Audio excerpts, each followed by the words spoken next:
Nós vamos fazer nesse momento uma partilha antes do almoço. O título é O Evangelho e a Vida Eterna.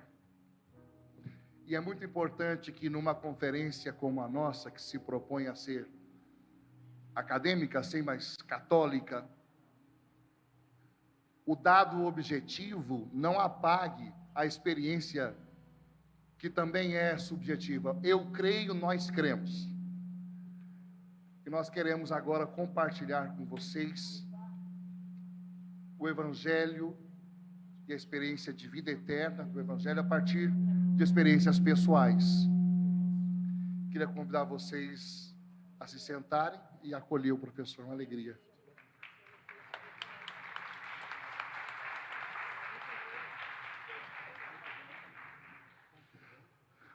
Professor, eu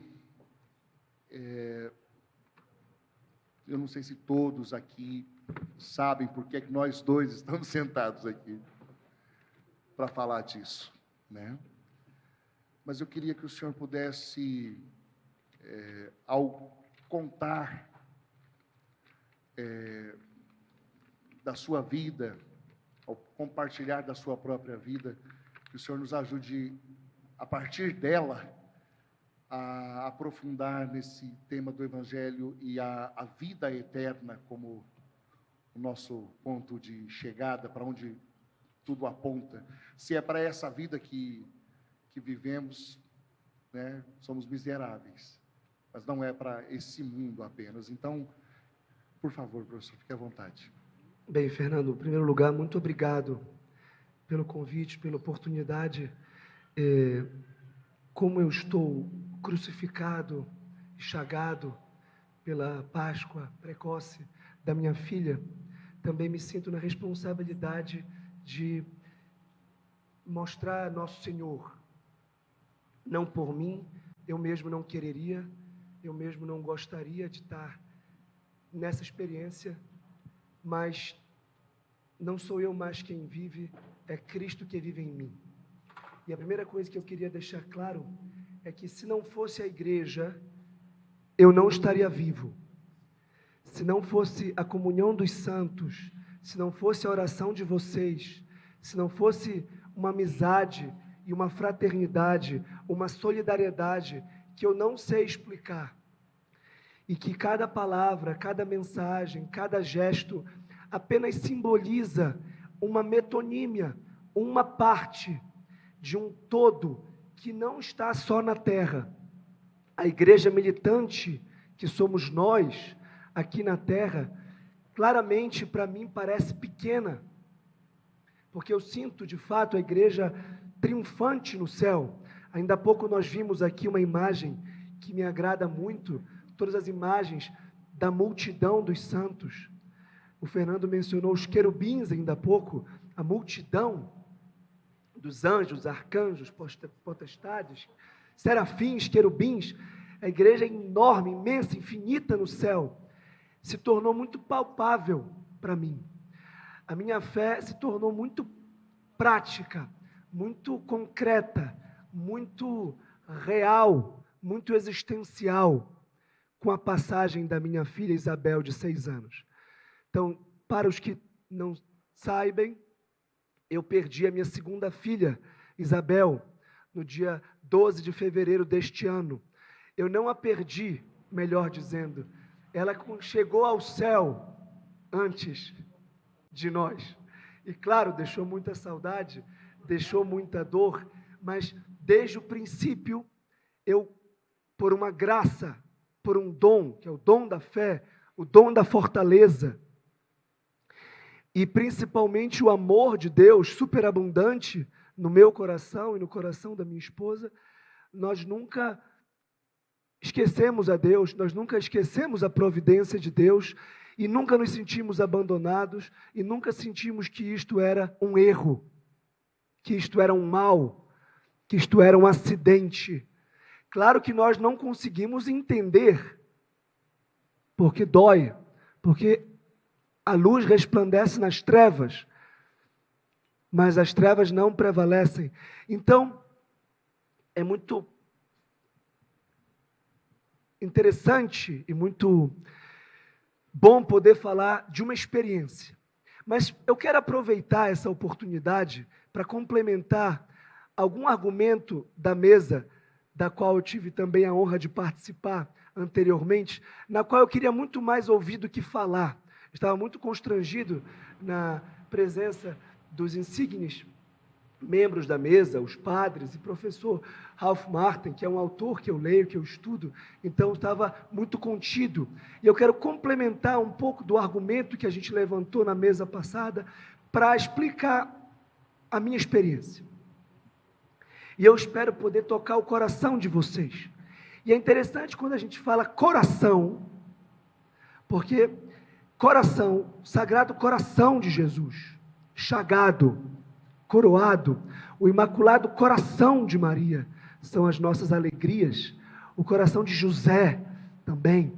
E a gente pode associar essa palavra coração aos sentimentos. E pode considerar os sentimentos apenas no nível epidérmico, superficial.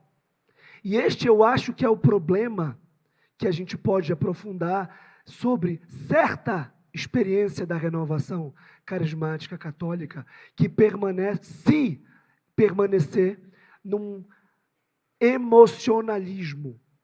Por exemplo, eu tive a experiência, não formalmente na renovação carismática católica, mas em movimentos inspirados nessa renovação carismática católica, que tendiam a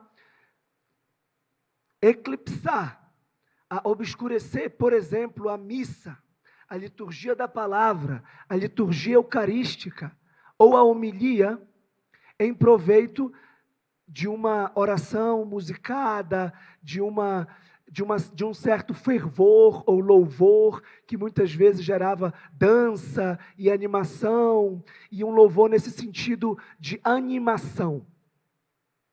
E a gente comentou na vez passada, principalmente o padre José Eduardo, que a pós-modernidade, que é essa época histórica em que nós estamos, é marcada por essa busca de uma identidade mística fora da razão, irracional, mística, e por isso a nova era, o budismo, o yoga, e por isso as experiências orientais, né? E uma ideia de que a emoção explica o inexplicável. E isso está diretamente ligada, por exemplo, à busca religiosa no álcool, nas drogas, no sexo, que é, claro, uma busca por Deus, uma busca pela transcendência, uma busca pela unidade, uma busca pela superação do meu corpo, pela superação da minha inteligência. Todo homem tem sede de Deus. O Fernando mencionou o catecismo, eu creio, nós cremos, né? E o catecismo começa dizendo, todo homem tem busca de Deus. E a resposta humana, antropológica, são as religiões. Acontece que nem toda religião encontra Deus, porque só uma é a religião revelada pelo próprio Deus. Essa é a nossa fé. As outras são tentativas humanas, muitas vezes honestas, sinceras, reais, pelas quais nós temos que ter toda a misericórdia, todo o carinho. Vejam, eu não estou falando pelas religiões, mas pelas pessoas que sinceramente buscam Deus nessas expressões, nessa linguagem religiosa que revela o amor que o próprio Deus semeou no coração delas e que pelo pecado original não gerou uma resposta, um retorno ao próprio Deus. Então, quando a gente busca a igreja para consolo psicológico, para animação, quantas pessoas dizem, eu não vou à missa porque ela não é animada, porque ela não é divertida, porque ela não é atraente. Olha, o que tem que atrair você é a cruz de Cristo. E esse é o meu argumento principal. Mas antes de chegar na cruz, eu queria falar da razão, porque o que me atraiu para a igreja, passada uma experiência de emoção, que foi muito importante e que eu reconheço ter desempenhado um papel fundamental na minha formação, na minha biografia espiritual e como Deus me atraiu numa certa fase da minha vida, né? E eu amo todas as manifestações e movimentos da igreja, tenho a maior gratidão com elas. E aquela segunda pergunta sobre a relação entre suposto tradicionalismo e suposto movimento carismático me leva a refletir o quanto eu tenho sido convidado por várias expressões carismáticas da igreja, que eu amo, que eu reconheço, que eu acolho e que eu sirvo, e a qual eu contribuo. Eu contribuo com a igreja como ela quer. Eu sirvo a igreja como ela precisa de mim. Com o que eu posso dar, que é com a doutrina, que é com a filosofia, com a teologia, com a explicação racional do mistério, que agora eu experimento na carne. O mistério que não se reduz à razão, mas que pode ser argumentado, explicado, falado, porque a minha redescoberta pela igreja foi pela teologia, foi pela doutrina, pela leitura, pela ortodoxia, pela rocha intelectual, doutrinal. E hoje eu vejo outra rocha muito superior, que é espiritual. E aí, eu antecipei isso numa conversa inicial com o Fernando, resumindo o que me parece ser o problema pela psicologia de Santo Tomás de Aquino. Nós temos faculdades na nossa alma, né? E as emoções são o nosso apetite sensitivo, o modo como o nosso corpo, de algum modo, reverbera aos sons, às palavras, às imagens, num nível sensível. Ou seja, nós podemos nos alegrar com um sorriso e nós podemos nos entristecer com as lágrimas. O nosso corpo e a nossa alma corpórea, a nossa alma ligada ao corpo, né, reage. A nossa alma sensitiva, dirá Santo Tomás de Aquino, reage. E a gente pode ficar ansioso, exultante, a gente pode ficar retraído, com medo, a gente pode ter firmeza no nível sensível. Mas para Santo Tomás de Aquino, esse nível afetivo, ele é o primeiro e mais imediato e muito importante, mas deve ser aprofundado por um processo de amadurecimento, chegando num nível que é intelectivo, mas não porque está ligado só à inteligência teórica, mas porque está ligado à vontade. E a virtude da fortaleza que eu estou descobrindo agora, como dom do Espírito Santo, dom da fortaleza, e como virtude humana da fortaleza sobrenaturalizada, virtude humana infusa, porque ligada à virtude da fé, da esperança e da caridade. Aí sim, o amor tudo sustenta, o amor tudo supera, porque essa vontade é que é o amor.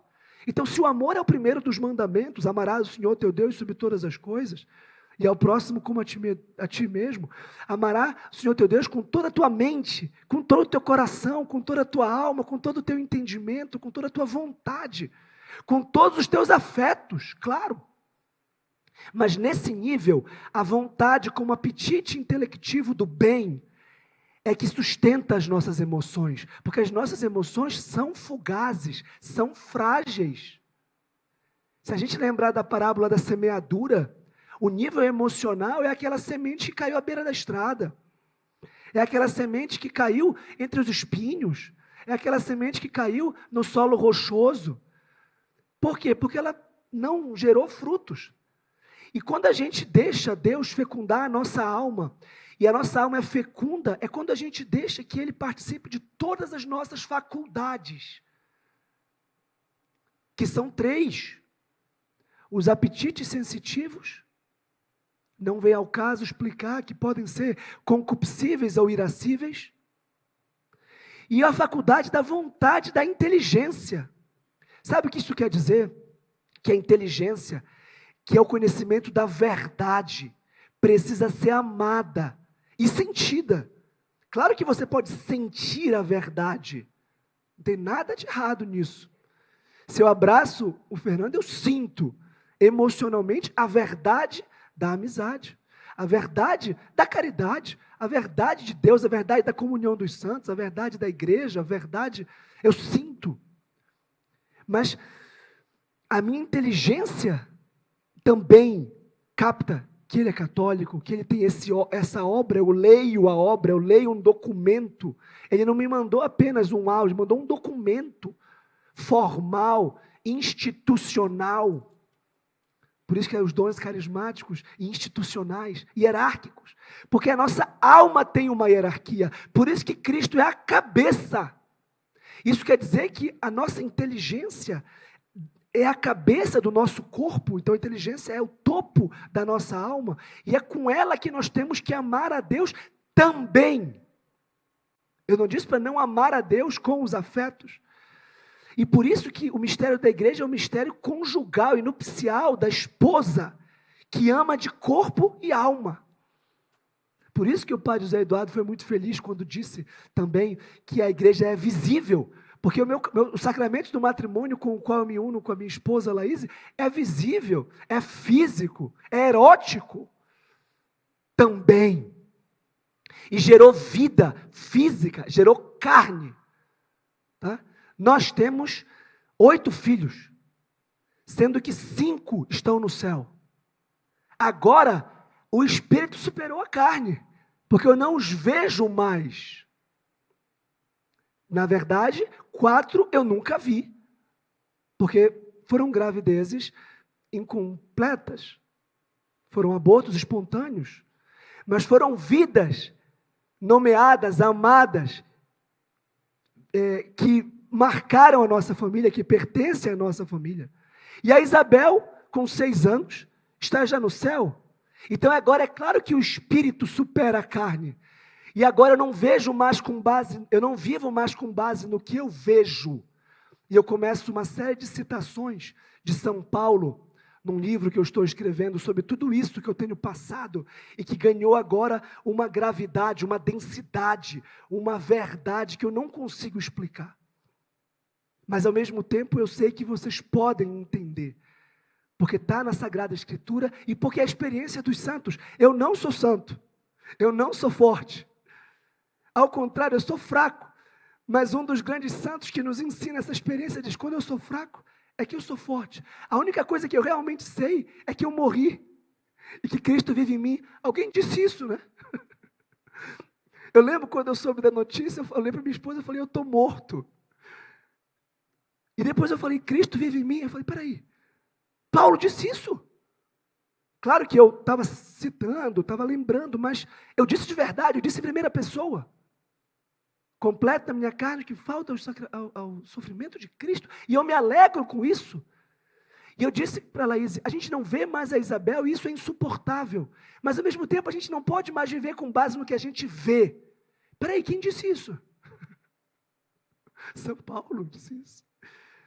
E eu queria ler essa citação, porque é impressionante como eu comecei a formular e eu vi que a minha fé, vejam, a minha inteligência estava, graças a Deus, Deus me preparou pela doutrina, pela liturgia, pelo plano de vida que eu procurei viver no Opus Dei, pelo modo como São José Maria me apresentou a santificação da dor, o apostolado da dor, o valor do sofrimento como identificação corredentora com Cristo, o mistério de Maria, de participar do sofrimento de Cristo. Eu não era cristão, eu não sou cristão, e eu vou ter medo da cruz? O que Cristo disse a Pedro quando Pedro tentou dissuadi-lo da cruz? Vá de retro, Satanás. A cruz pertence à nossa experiência. Todos nós temos uma cruz.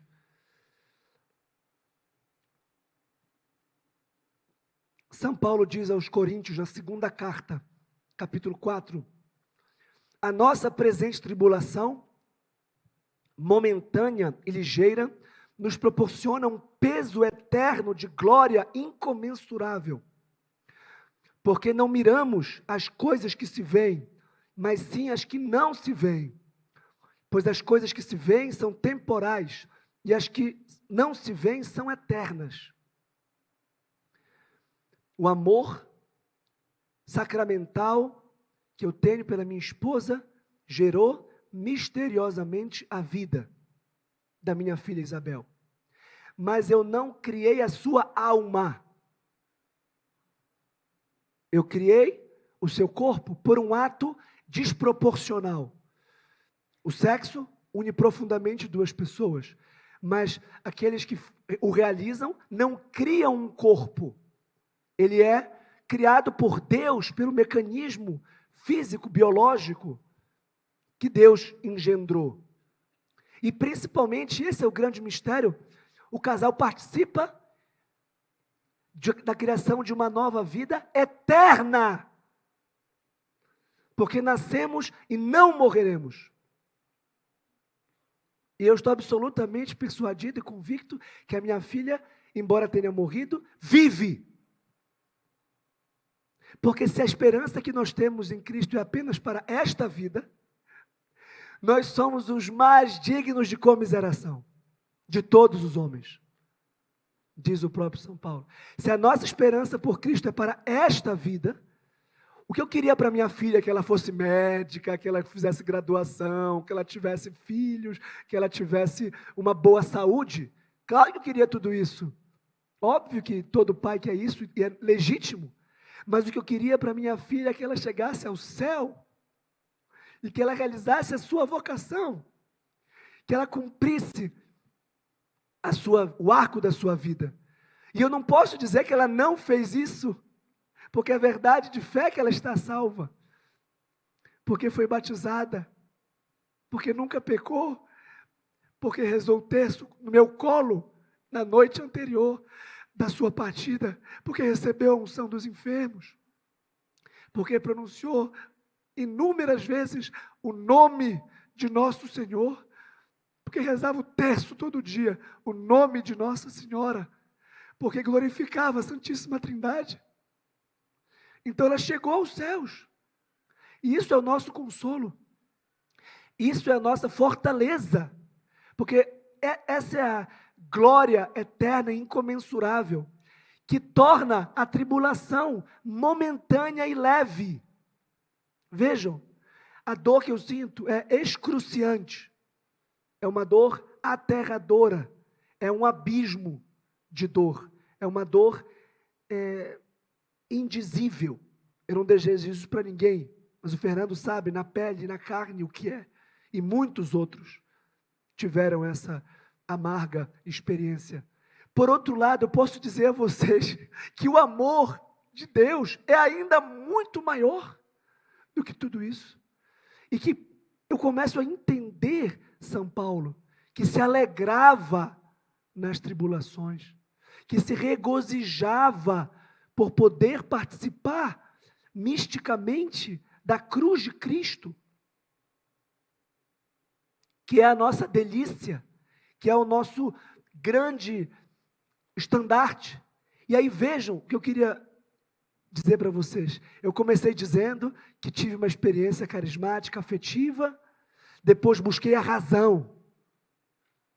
E depois vem Jesus e fala assim para mim, sabe quem busca a razão? Os gregos. Eu estudo filosofia. Eu leciono filosofia. É o poder da razão, e foi pela razão que eu cheguei a Cristo. Os judeus buscam sinais, mas nós pregamos Cristo, e Cristo crucificado, que é um escândalo para os judeus, e é uma loucura para os cristãos.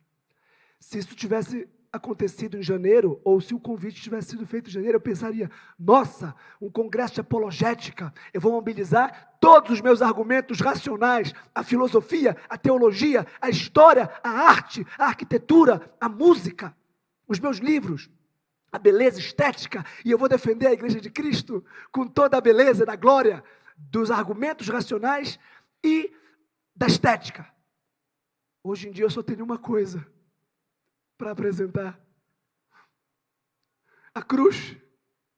E eu nunca pensei que eu a apresentaria assim, em total esvaziamento. Eu não tenho mais nada, mas absolutamente nada. Eu passei, estou passando, e a minha vida toda vai ser só isso: o esvaziamento e a dor e a crucifixão. E isso é a glória. Que mistério supremo! o esvaziamento de que fala São Paulo aos Filipenses, que o próprio Cristo passou, como Deus que se fez homem, e homem que se deixou matar da forma mais ignominiosa, da forma mais horrenda possível, que é a cruz. Sangrando na cruz. É só isso que eu tenho? O que eu vou falar aqui de Santo Tomás de Aquino? Sim, se for para falar da cruz. Do Concílio Vaticano II, sim, se for para falar da cruz. De Platão, sim, se for para falar da cruz, que é prefigurada no livro 7º da República de Platão. Inclusive, uma das traduções permite a palavra que o filósofo, quando volta à caverna, será crucificado. É uma das traduções possíveis. Ele vai ser martirizado. Agora eu sou mártir. E nesse estudo que eu estou fazendo, vejam, eu só estou vivo por causa da rocha de Pedro. E eu repito o argumento inicial: a rocha é a inteligência da fé. É entender a teologia paulina, não em tese, não em teoria, mas entender o que é a cruz. Eu fui pegar, por exemplo, um belo livro do grande Raniero Cantalamessa, chamado Mistério da Cruz. E logo na introdução ele diz: a nova evangelização da cultura. Estamos diante de um protagonista e de uma autoridade nesse tema da nova evangelização da cultura, que se voltava à inteligência, à filosofia, à linguagem secular, para atrair os ocidentais, os povos europeus e ocidentais que se afastaram da igreja. A nova evangelização da própria Europa, dos continentes antes cristãos. E ele diz: a chave da nova evangelização é a cruz. Então, o que eu tenho para dizer para vocês é que a boa nova de Cristo é a da vida eterna e o caminho é a cruz. Não tenham medo do sofrimento. No mundo tereis tribulações. Coragem, eu venci o mundo. Confie que quando vocês forem fracos, é que serão fortes. Fui crucificado junto com Cristo, diz São Paulo. Já não sou eu que vivo, mas é Cristo que vive em mim. Minha vida presente na carne, vivo-a pela fé no Filho de Deus, que me amou e se entregou a si mesmo por mim.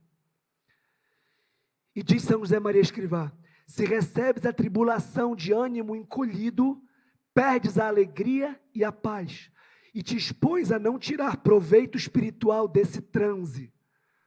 A cruz é um transe, é uma passagem, é uma Páscoa, paixão, morte e ressurreição. É uma nova experiência de vida, que é alicerçada, portanto, na fé de um Deus que não permite que pardais caiam sem o seu consentimento, e que tem até os cabelos das nossas cabeças contados, e que não permite que nada aconteça que não seja para o nosso bem. Nós não entendemos isso, nós não percebemos isso. Um pai que perde uma filha pode ser definitivamente desconsolado e amargurado e entristecido. A vida pode de fato acabar. Como me compadeço dos pais que estão nessa situação e não têm o dom da fé e não praticam a virtude da fé, porque a fé é um dom, é uma virtude teologal, cuja origem, cujo fim é Deus, mas que exige a nossa participação. E a fé se articula com a segunda virtude teologal, que é a da esperança na vida eterna. Não para este mundo. Nossa, como nós esperamos este mundo. Como as esperanças deste mundo nos ocupam. Como nós temos esperanças políticas, esperanças econômicas, esperanças culturais, editoriais. Ontem eu lancei meu livro e eu disse assim: eu não estou nem um pouco mais preocupado com os meus livros, embora eles sejam a razão da minha vida profissional, que o que Deus mais me pede é para escrever e ensinar. Então, ao mesmo tempo, eu quero lançar, eu quero editá-los, eu quero escrevê-los, que é isso que Deus me pede. Mas, ao mesmo tempo, tanto faz, né? Eu poderia morrer agora e eu estaria, de algum modo, muito feliz. Morrer é lucro. Morrer de fato é lucro porque eu já morri. E o amor, e com isso eu concluo, redimensiona pela fé e pela esperança. A gente chega no nível de união, que é uma união a Cristo pela cruz. A ausência da minha filha é a presença de Deus na minha vida. Isso é muito misterioso. Isso é muito místico. O fato da minha filha ter morrido quer dizer que Cristo vive e que ela vive nele, com ele. E como eu não consigo me separar dela, por nem um segundo eu estou com ele. E isso me dá vontade de santidade, me dá vontade de deixar tudo que é pequeno, tudo que é passageiro, tudo que é despiciendo, desimportante, para me agarrar no que importa, que é a cruz, que é o caminho da nossa salvação. E isso é tão apostólico como eu nem imaginava, como eu nem supunha. Eu só queria servir a Deus, como eu disse no começo, como Ele quer ser servido. E eu achava que era pela minha inteligência, que é um dom de Deus, que eu procuro desenvolver no meu trabalho intelectual como professor. Mas Ele me mostrou um caminho muito mais eficaz, muito mais forte, muito mais real, que não dispensa a inteligência. Porque eu ainda não morri. Como eu disse, esse é o paradoxo. Não dispensa os meus afetos, não dispensa a minha família, não dispensa a educação dos meus filhos que estão ainda aqui. E o cuidado com a minha esposa e com os meus alunos e com vocês que porventura me assistam. Mas redimensiona tudo pelo amor. Porque o amor tudo supera, tudo sustenta. E agora eu posso entender esse tudo, porque eu não tinha experimentado quase nada antes. Aliás, esses últimos 4 meses, 3 meses, parecem 4 ou 40 anos, não sei, o tempo se transformou, a experiência de tempo se transformou, porque ela ficou permeada de eternidade, de gravidade, de céu. Por isso que, me sentindo ao mesmo tempo completamente fraco pela dor, eu me sinto muito forte, e eu sinto que essa força não é minha. Por exemplo, eu estou completamente afônico. Em tese, eu não consigo falar. Mas eu estou falando por uma força, por algo que me move. Né? Eu estou extremamente cansado, o que é normal numa viagem longa de Belém. Mas eu vou continuar com a força que não é minha. Né? À medida que em nós crescem os sofrimentos de Cristo, crescem também por Cristo as nossas consolações. O que eu tenho a dizer é que eu entendo o Evangelho.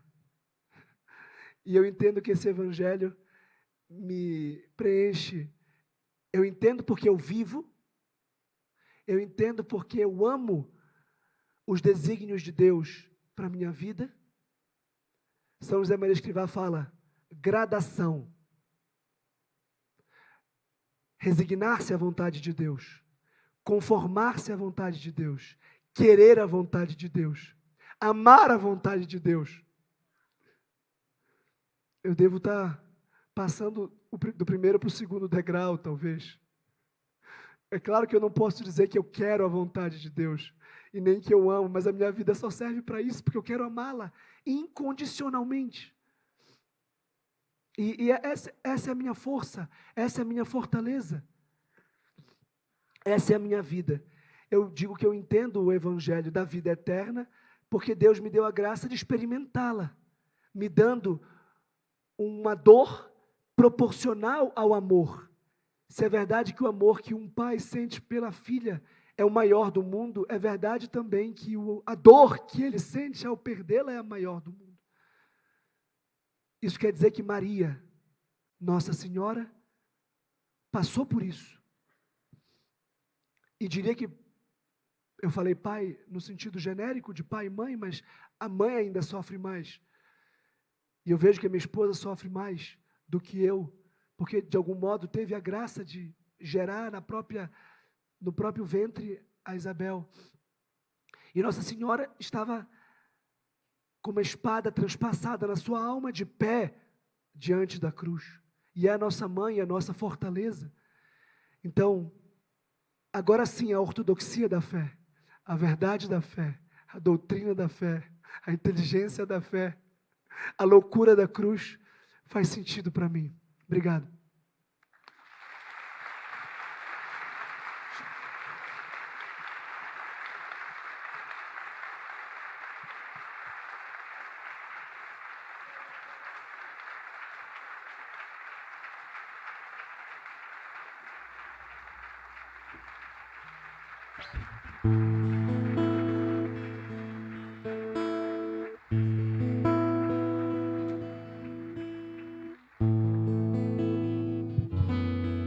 Pois tu és o meu amparo e o meu refúgio, és a alegria de minha alma. Oh, meu Jesus, só em ti repousa minha esperança. Não vacilarei, e mesmo na dor quero seguir até o fim. Mais uma vez, meus irmãos, juntos. Pois tu és o meu amparo e o meu refúgio, és a alegria de minha alma, minha alma, minha alma. Só em ti repousa minha esperança. Não vacilarei, e mesmo na dor quero seguir. Até quando? Até o fim.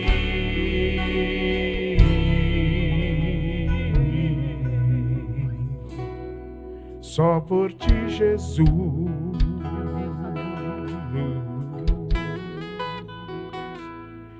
Só por ti, Jesus.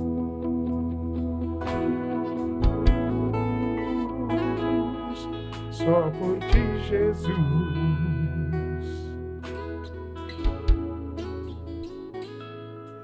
Só por ti, Jesus.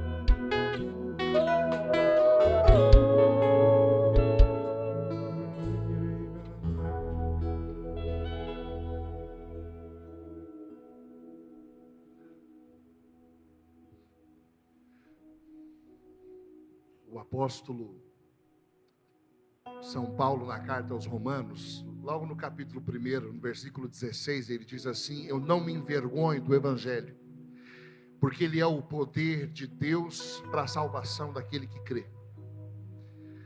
O apóstolo está dizendo que quando nós ouvimos o Evangelho, que ele vai chamar na mesma carta aos Romanos de palavra da fé, ele vai dizer que quando nós ouvimos a palavra da fé, fazemos uma experiência. Por isso ele diz, do latim, fides ex auditur. A fé vem do ouvir. Qual palavra? A palavra da fé. Gera-se uma experiência de regeneração,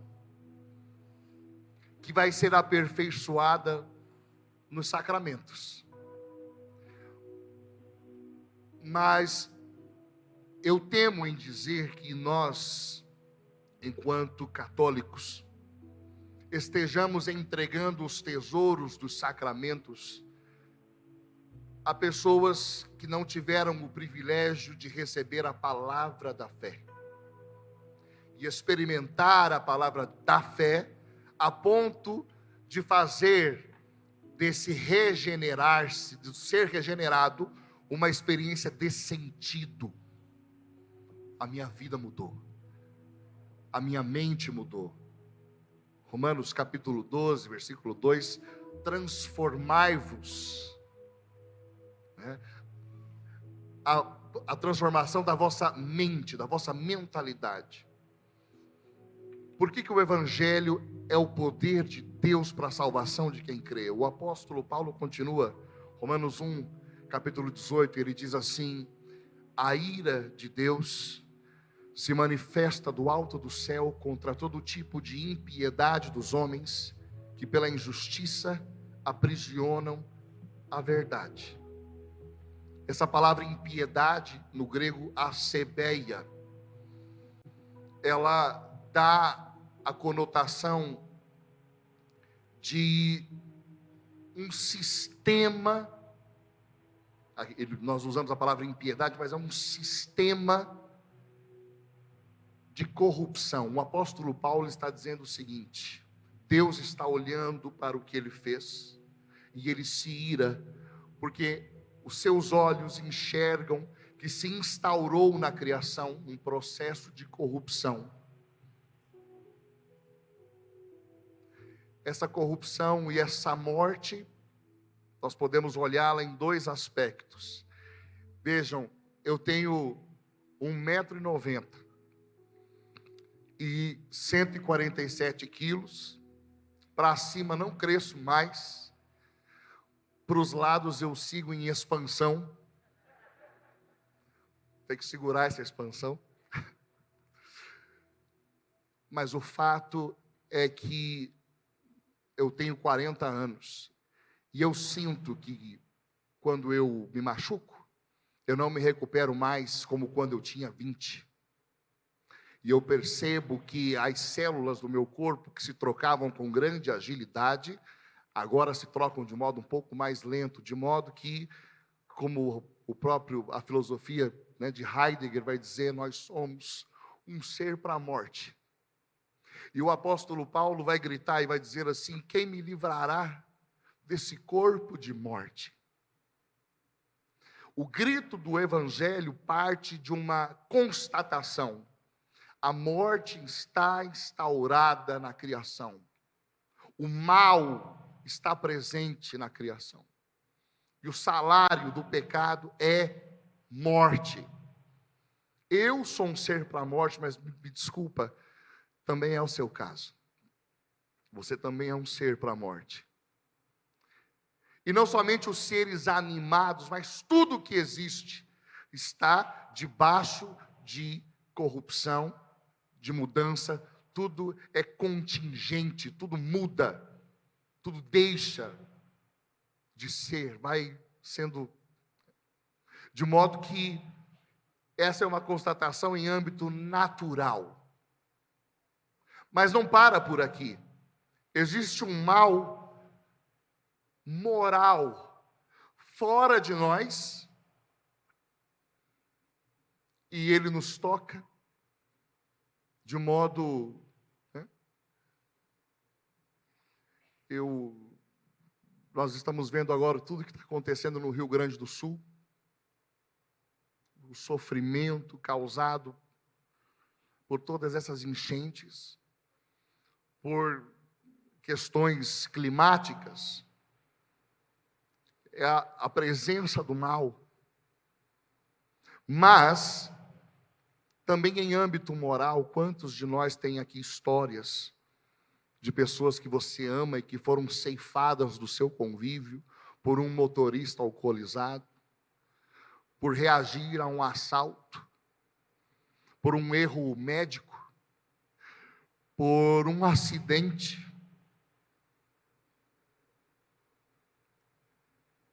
pela violência. Existe um mal terrível fora de nós, só que a constatação de Paulo é ainda pior. Existe um mal terrível dentro de mim. Quem me livrará desse corpo de morte? E eu faço o mal que eu não quero.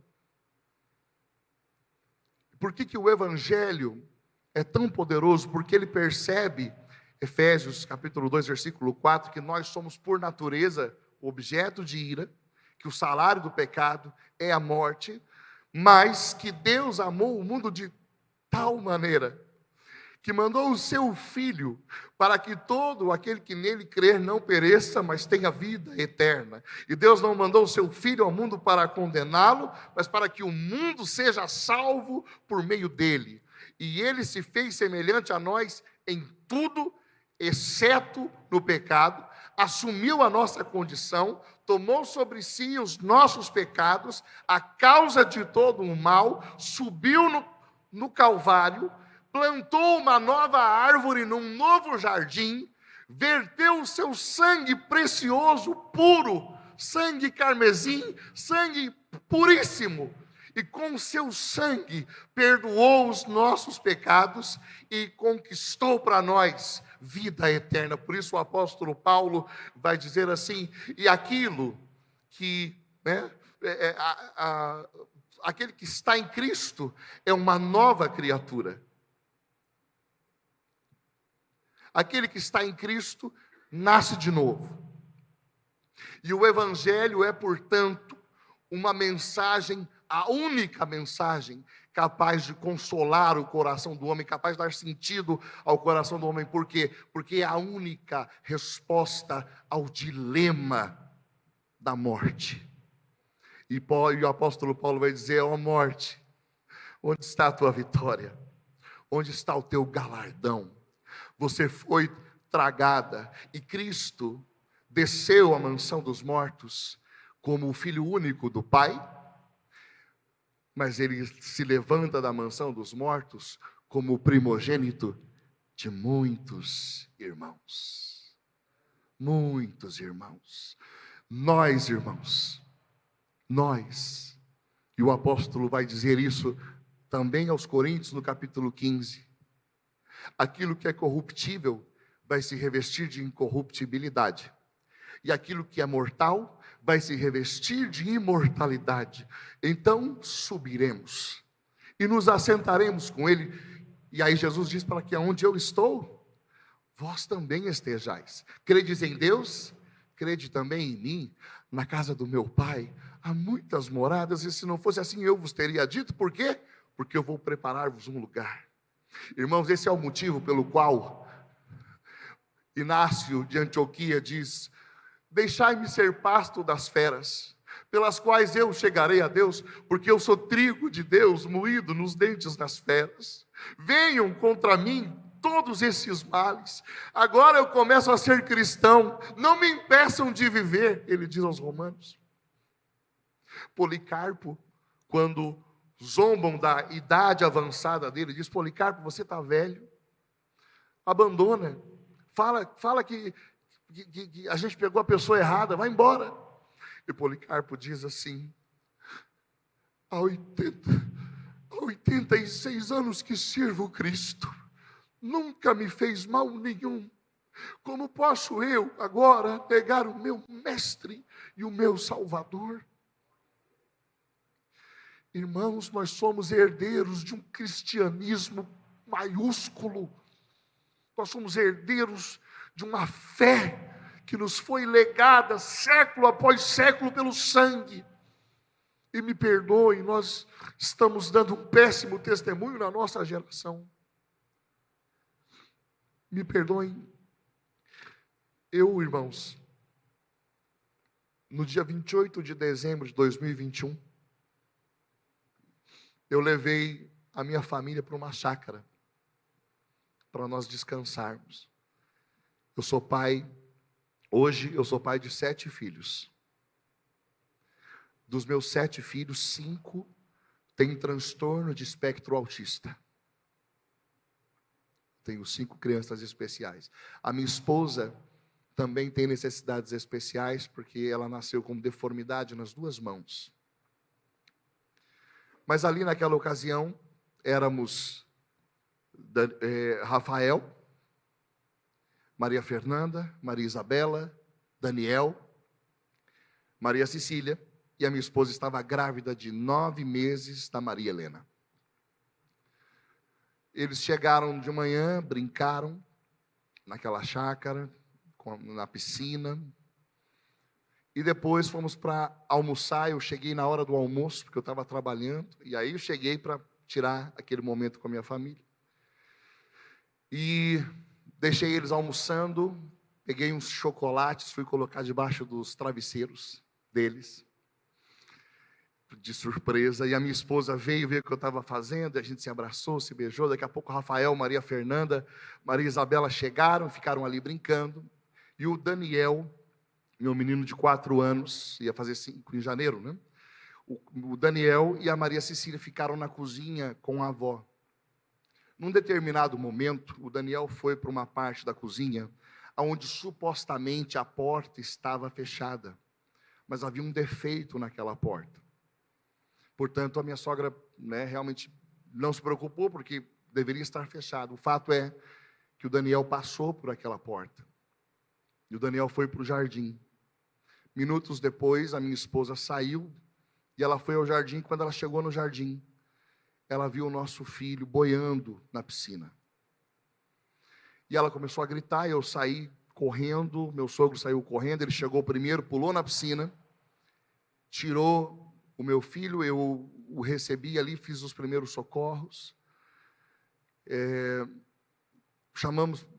Tentamos chamar uma ambulância, a ambulância não chegava onde nós estávamos, então eu peguei ele nos meus braços, coloquei dentro do carro, dirigi até Valinhos, ali perto de Campinas, e entrei com ele nos meus braços, pedindo, pelo amor de Deus, que me ajudassem. Prontamente os médicos chegaram, levaram, eu tentei entrar na sala, eles não me permitiram, e eu fiquei naquele corredor de hospital. Eu me ajoelhei naquele corredor e por 30 minutos eu entrei em luta com Deus. Por favor, Deus, devolve meu bebê, me dá o meu menino. Eu vim aqui te pedir, faz esse milagre, você pode? Então, faz esse milagre, devolve meu menino. Eu fiquei ali por 30 minutos, até que chegou um momento que um cansaço muito grande tomou meu corpo, e eu me sentei naquele chão e fiquei em silêncio. E quando eu fiz silêncio, foi muito claro para mim, o Espírito Santo colocou no meu coração: agora entrego o Daniel. E eu fiz essa oração, eu falei: Senhor, se for esse o momento, o Senhor está sentado no trono da minha casa, eu recebo de Ti a vida e a morte. Se esse é o momento, eu te entrego o Daniel, o Senhor pode levar. E fiquei ali. 20 minutos depois, eu vi o médico andando na minha direção e eu vi que ele chorava. Então eu já percebi o que estava acontecendo. Ele me abraçou e disse: pai, nós fizemos de tudo, mas o seu filho faleceu. Eu agradeci muito, entrei naquela sala, as 4 enfermeiras em prantos, era um menino muito bonito, meu menino. Eu as agradeci, olhei nos olhos de cada um, falei: olha, muito obrigado, eu não teria dinheiro para pagar vocês pelo que vocês fizeram. E aí quando eu olhei para o meu filho, uma espada de dor, irmãos, entrou no meu coração, uma dor muito grande. Mas naquele exato momento eu fui visitado pela palavra de Deus. O Espírito Santo trouxe ao meu coração esse texto. E eu olhei, até eu nunca vou esquecer, eu olhei na cara do Daniel, apontei o dedo na cara dele e falei assim para ele: filho, o mesmo Espírito que ressuscitou Jesus dos mortos vivificará o teu corpo por uma comum ressurreição. Filho, eu sei que nesse momento você está correndo nas ruas de ouro de Jerusalém, porque a sua família acreditou no Filho único de Deus. Você é batizado, filho.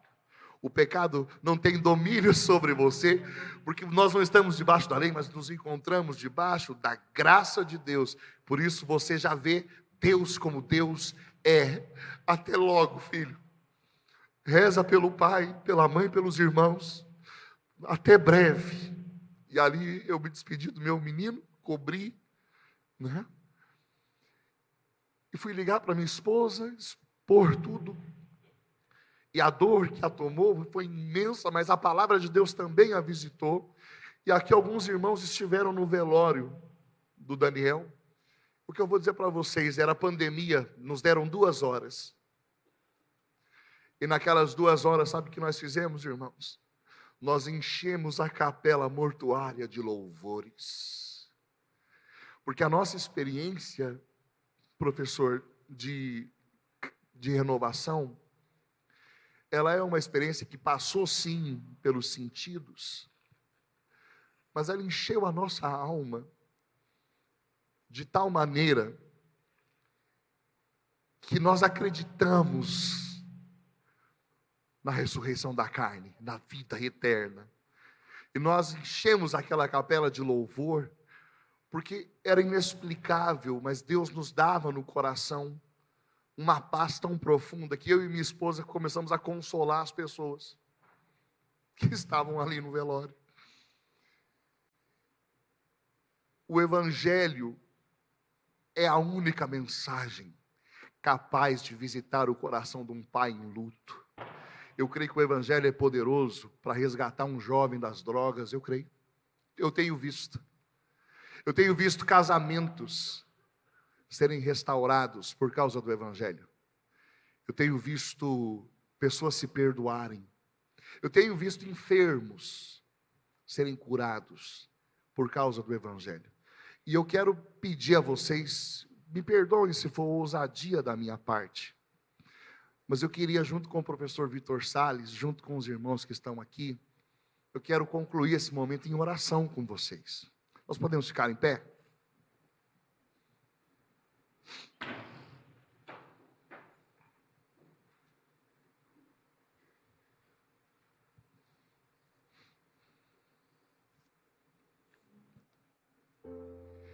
E eu quero perguntar, só se você quiser, né, você manifestar e onde você está, você fica à vontade.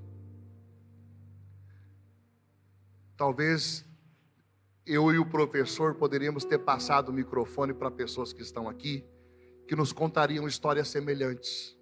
E você, portanto, está sentindo exatamente o que nós estamos passando. Que você vive isso também. Talvez você esteja com uma pessoa enferma em casa agora. Talvez você esteja com uma enfermidade e você está aqui. Talvez você esteja com dificuldade de superar um luto. Não sei qual é a situação que na qual você se encontra. Eu queria dizer que aquilo que a gente abriu essa conferência falando é a verdade.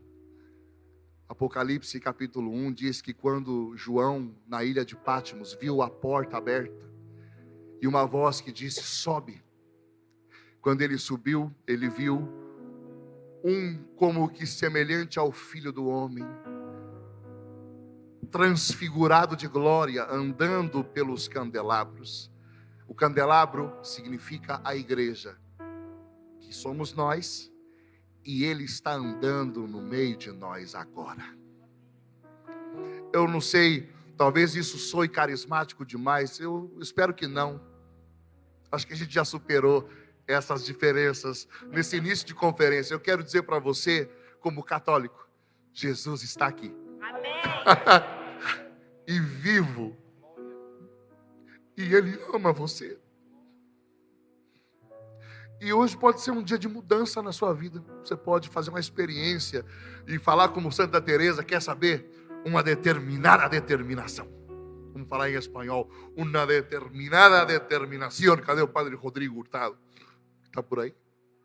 Então vamos lá. Uma determinada determinação por Cristo. E eu quero tomar a liberdade de rezar com você então. Talvez seja um momento de você falar: olha, eu sei que eu não estou vivendo em estado de graça. Quero voltar para Cristo. E você vai fazer um ato de contrição. E o Espírito Santo vai te ajudar a fazer um ato de contrição perfeito. Depois você busca a confissão. Você vai dizer: eu quero voltar, Senhor. Quero te pedir perdão pelos pecados que tenho feito. Quero te pedir perdão porque eu não tenho vivido. Eu tenho mostrado aparências, mas eu ando longe do Evangelho, longe da sua presença, em pecado.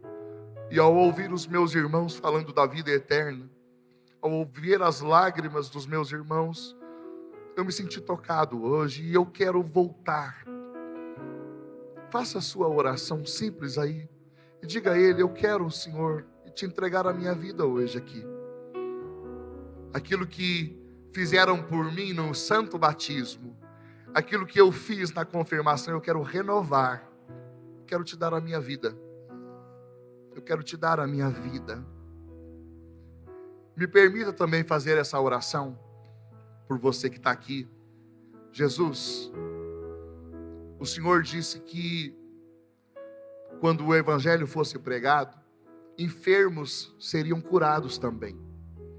E nós estamos aqui falando de pais que entregaram seus filhos, porque esse é aquilo que acontece de modo ordinário. Nós vamos entregar pessoas que amamos, e nós vamos também nos encontrar com a morte, sim. Mas para edificar a igreja, Ele também permite que nós vejamos também pessoas serem curadas. E eu tenho fé suficiente para pedir que enfermos sejam curados nesse lugar. Porque Jesus está aqui. Porque é o que aconteceu na Igreja Católica em 2000 anos. E a Igreja Católica está aqui, nesse lugar. Senhor, por sua misericórdia, toca os enfermos que estão aqui agora, para curá-los. Irmãos que estão sofrendo muito, enfermos que estão em casa, toca, Senhor, Tu tens poder para curar. Eu quero rezar de um modo muito especial pela esposa do meu irmão Bernardo, que está enfermo em casa. Eu peço nesse momento que a mão de Jesus, Bernardo, visite sua esposa e a restitua na saúde nessa hora. E você que tem enfermos, nós estamos rezando agora, pedindo isso. Senhor, toca, visita e põe a Tua mão de cura. Que nós possamos cantar, rezar, cantando agora. Enquanto nós rezamos, faça a sua oração, faça a sua entrega, faça seu pedido ao Senhor.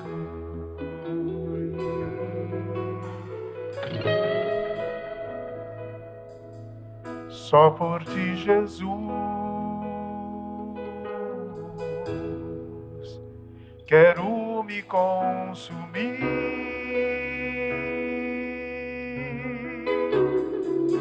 como vela que queima no altar, me consumir de amor.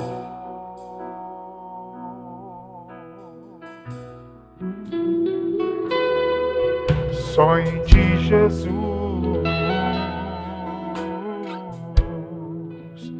quero me derramar,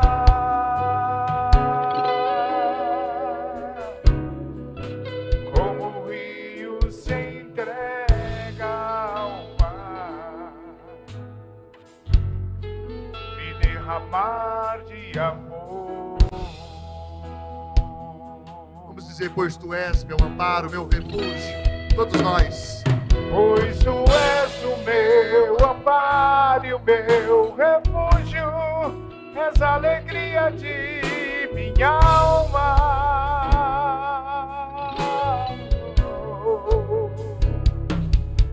Só em Ti repousa minha esperança, não vacilarei, e mesmo na dor quero seguir até o fim.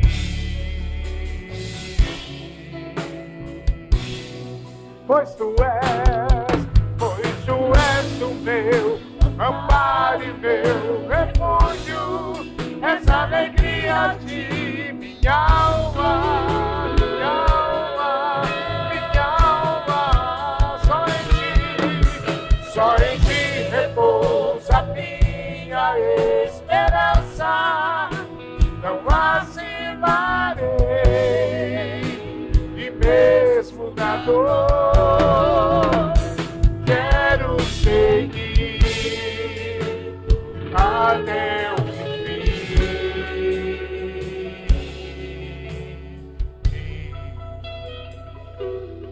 Só por Ti, Jesus, só por Ti, Jesus, vocês, só por Ti, Jesus,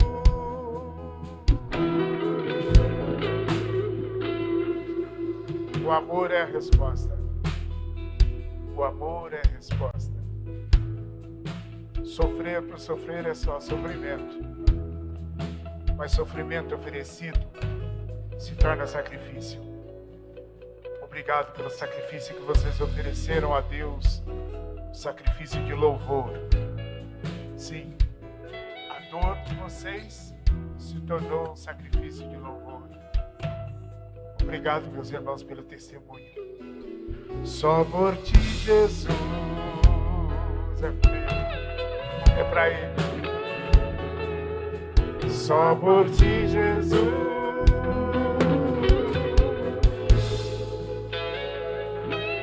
E nós oferecemos, sim, Senhor, nós oferecemos nesta hora toda a nossa dor, unidos a esses nossos irmãos. Oferecemos o nosso sacrifício. Toma, Senhor, em tuas mãos. E se for do teu agrado, Senhor, santifica o nosso sacrifício. Obrigado, Jesus. Bendito seja o teu nome.